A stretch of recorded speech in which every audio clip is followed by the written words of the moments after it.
पिछली वीडियो में हमने HCF निकालने के लिए यूक्लिड्स एल्गोरिदम इस्तेमाल किया था।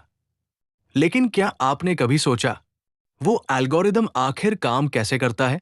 उसके पीछे कौन सा मैथमेटिकल रूल छुपा है? उस रूल का नाम है यूक्लिड्स डिवीजन लॉमा।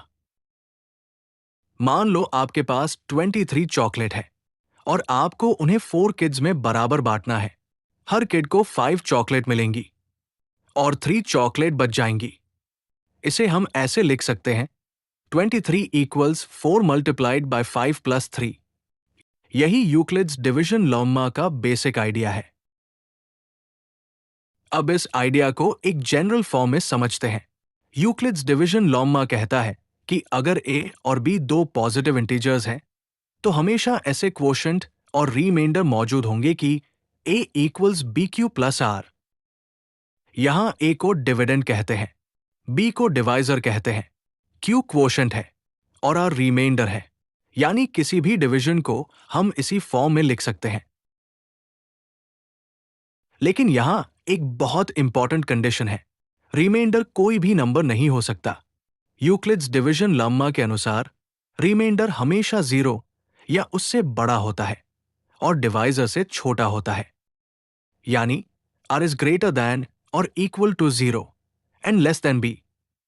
उदाहरण के लिए 23 इक्वल्स 4 मल्टीप्लाइड बाय 5 प्लस 3।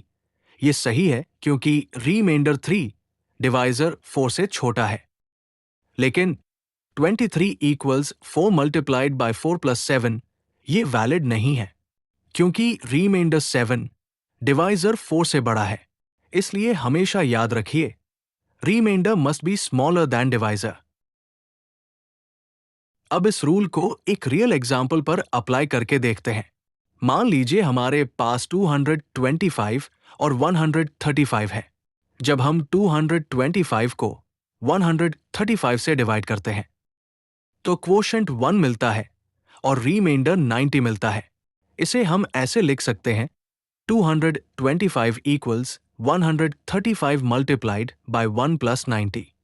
ये बिल्कुल यूक्लिड्स डिवीजन लॉमा के फॉर्म को फॉलो करता है। यहां डिविडेंड है 225, डिवाइजर है 135, क्वोशंट है 1 और रिमाइंडर है 90। अब सबसे इंटरेस्टिंग पार्ट आता है।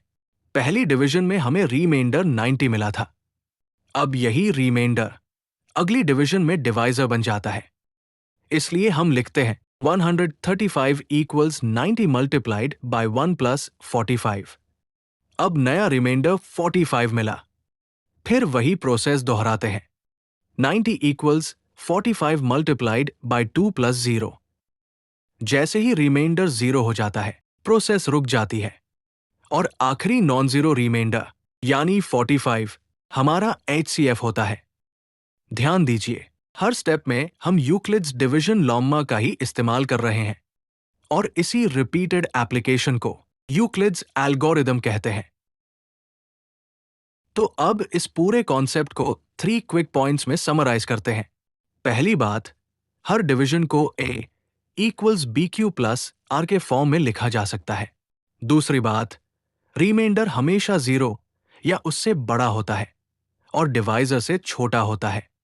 यानी 0 लेस देन और equal to r less than b। और तीसरी बात, यूक्लिड्स डिवीजन लेम्मा ही यूक्लिड्स एल्गोरिदम की फाउंडेशन है। अगर ये 3 पॉइंट्स समझ आ गए तो आपने इस कॉन्सेप्ट का कोर आइडिया समझ लिया है। अब आपकी बारी। इस क्वेश्चन को खुद सॉल्व करके देखिए। 37 को 5 से डिवाइड कीजिए और यूक्लिड्स डिवीजन लॉम्मा के फॉर्म में लिखिए। यानी 37 equals 5 multiplied by blank plus blank. बताइए क्वोशंट क्या होगा और रिमाइंडर क्या होगा? अपना आंसर कमेंट में जरूर लिखिए। अगर आपको यूक्लिड्स डिवीजन लॉम्मा का कॉन्सेप्ट समझ आया तो कॉन्सेप्ट लैब को सब्सक्राइब कीजिए, क्योंकि यहां every question teaches a concept और हर वीडियो में हम एक क्वेश्चन से शुरू करके उसके पीछे छिपा कॉन्सेप्ट समझते हैं। मिलते हैं अगली वीडियो में एक और इंटरेस्टिंग मैथमेटिकल कॉन्सेप्ट के साथ।